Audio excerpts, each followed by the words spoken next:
he has brought out the difficulties of single women finding accommodation, particularly if they are from a profession like model or acting, something like that. And I have first-hand experience.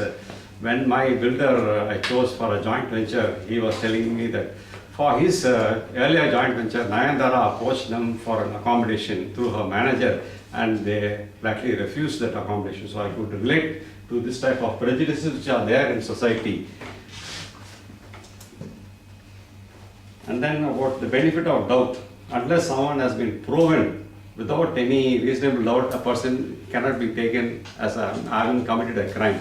But courts normally go by not by what is truth, but what evidence has been provided to them. And this statement comes from Salman Khan, the previous, not Salman Khan, I forgot this. The previous law minister who told that courts go by the evidence provided and not by what is truth. That's what it is. And it is the lawyers and other people who have to bring the evidence as a truth and prove it in the court of law. This is what has happened. Now the next speaker is Arjun. His topic is arranged.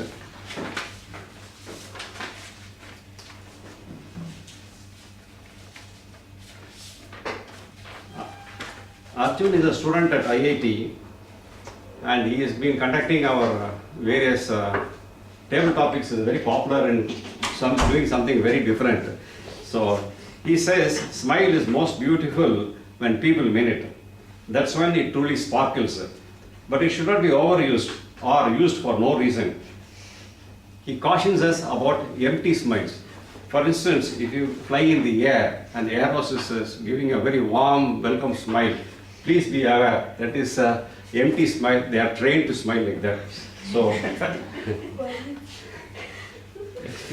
I now request his evaluator Arjun to read out the objective of his CC3 manual.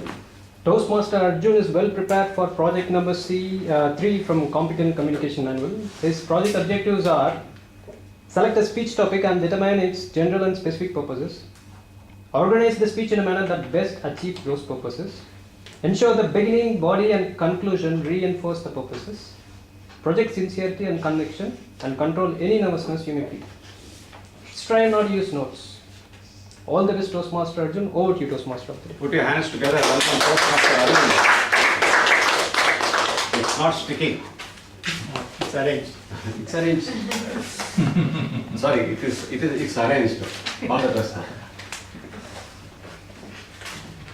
I am 20 years old. 5 to 10 years down the road, I will feel pressure.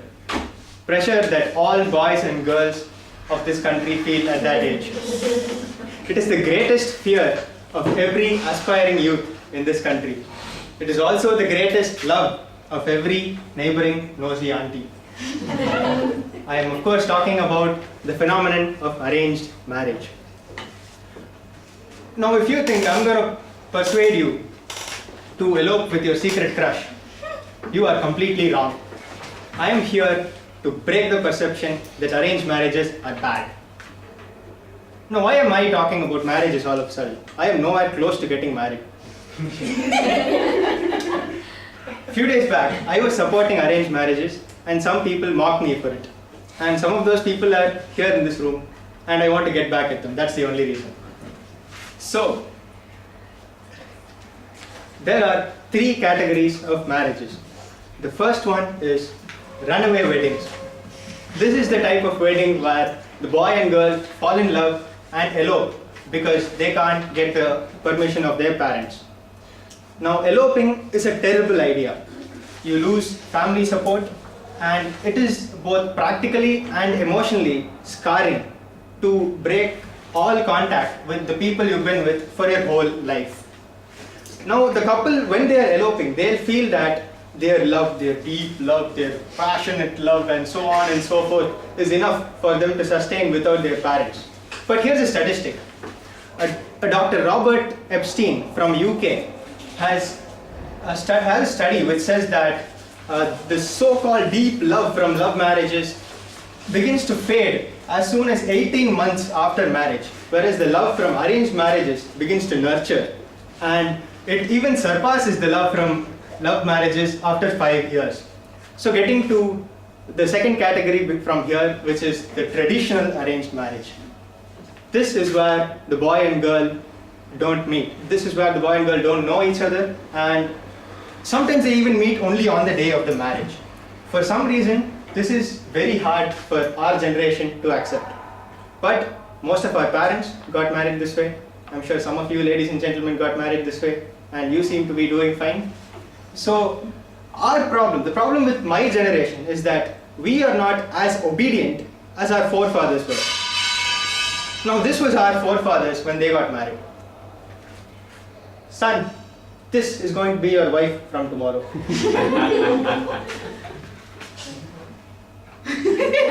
Hello madam, pleased to meet you. You don't shake it out.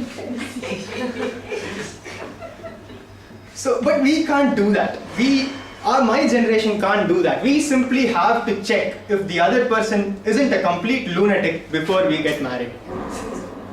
So category number 2 is also out. So we enter category number 3, which is the love cum arranged marriage. This is your 2 states. This is where the boy and girl meet each other, they fall in love, and they manage to convince their parents. And they get married and they live happily ever after. If only it were that simple. This also has 2 huge problems. The first problem is that once the boy and girl fall in love, they absolutely have to convince their parents. And if they fail to do so, they either have to elope, which leads to category number 1, the runaway wedding, which is bad, or they have to break up, which is perhaps even worse. And problem number 2, it is not at all easy to find love, especially for guys. Let me tell you something. In my college, you can see more deers than girls. And even if you do fall in love, it is a very painful process. It is not a nice package. I want a nice package. So that's it. I have run out of all 3 categories, and none of them are good enough. But there is one. That is the magical category number 4. I call it the modern day arranged marriage. Here, we just sit back and relax while our parents find us the boy or girl. And believe me, they will find you the boy or girl because they worry about your marriage more than you do. And now you meet the girl, you talk to the girl, and you go out on dates with the girl with permission from parents. And if you like each other, excellent. You can go ahead and get married. You don't have to convince your parents because they were the one who brought you the girl in the first place. And if you don't like each other, you can always get out and you can ask your parents to try again. So, this is the magical recipe for hopeless bachelors. And this way, in this package, you get full family support, you like each other, you have verified that the other person is not one of the crazies, and the best of all, you have to do no work. You don't have to do the hard work of finding the girl, you don't have to do the hard work of convincing your parents. This is the best deal.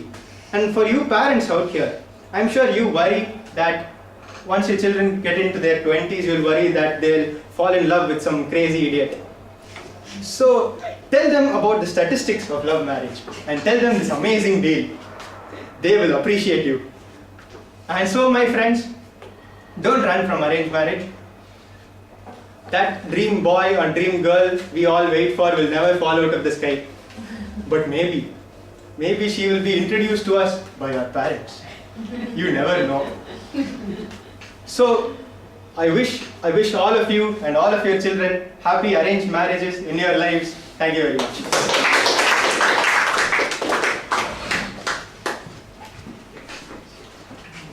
Thank you, Toastmaster Arjun. It is a very interesting subject about marriages, and look at me, I can talk about my own children. I had 2 sons and a daughter. Both the sons had a love